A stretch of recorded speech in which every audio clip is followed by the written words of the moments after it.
अस्सलाम वालेकुम welcome back to my channel Makhzan of knowledge. तो आज हम पढ़ेंगे चैप्टर 1 का part B historical background of management. Historical background of management में हम पढ़ेंगे कि ये मैनेजमेंट जो है वो एक नई प्रैक्टिस नई मशक नहीं है, जबकि ये बहुत ही पुरानी बहुत ही लंबे अरसे से चल रही है। Management functions planning organising leading and controlling have been existed for a thousand of years. जो मैनेजमेंट फंक्शंस हैं planning organising leading and controlling, ये हज़ारों साल पहले से एग्जिस्ट करते हैं। इनकी जो बहुत ही अच्छी एग्जांपल्स हैं, best examples of past managements are the Egyptian pyramids and great wall of China. Construction of single pyramids needed more than 1 lakh workers and 20 year duration. एक सिंगल पिरामिड है, उसको बनाने के लिए 1 लाख मजदूरों और 20 साल की जो ड्यूरेशन है उसकी ज़रूरत पड़ी होगी। Pyramids today stand as a reminder of the ancient Egyptian glorification of life after death. And in fact, the pyramids were built as a monuments to house the tombs of the pharaohs. दरअसल ये pyramids जो हैं वो Egypt के बादशाह या कोई honourable person के लिए टॉम्स के तौर पर बनाए जाते थे। ये स्क्रीन पर आपको नज़र आ रहे हैं, ये कैसे दिखते हैं।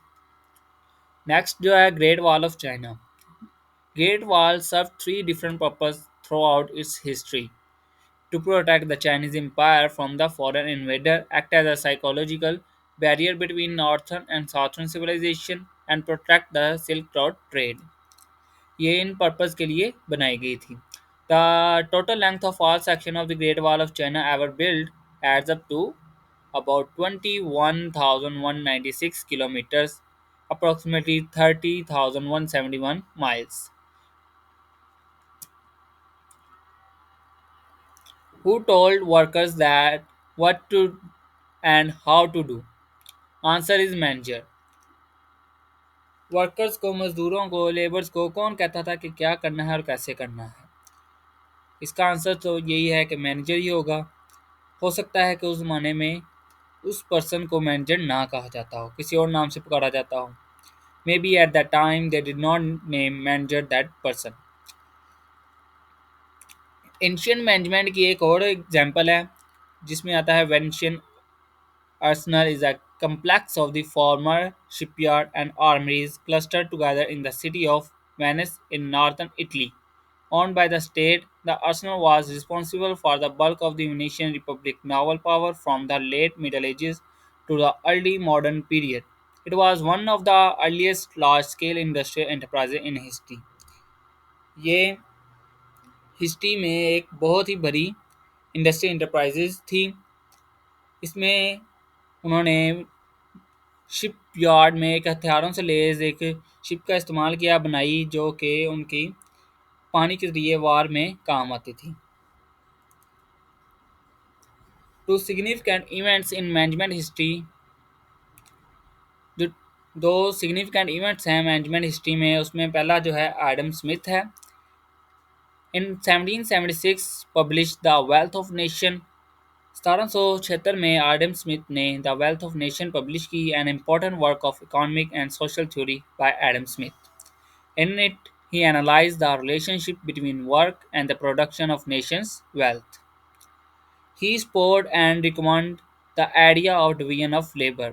उसने रिकमेंड किया कि डिवीजन ऑफ लेबर का होना बहुत ही ज़रूरी है, ना कि कोई एक बंदा सब काम करे, जबकि सब में थोड़ा थोड़ा काम बांट देना चाहिए, जिसकी वजह से एफिशिएंसी और प्रोडक्टिविटी में इजाफा होता है।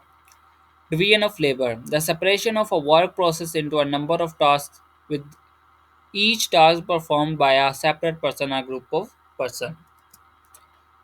और जो दूसरा सिग्निफिकेंट इवेंट है उसमें आता है इंडस्ट्रियल रेवोल्यूशन, सनती इनकलाब।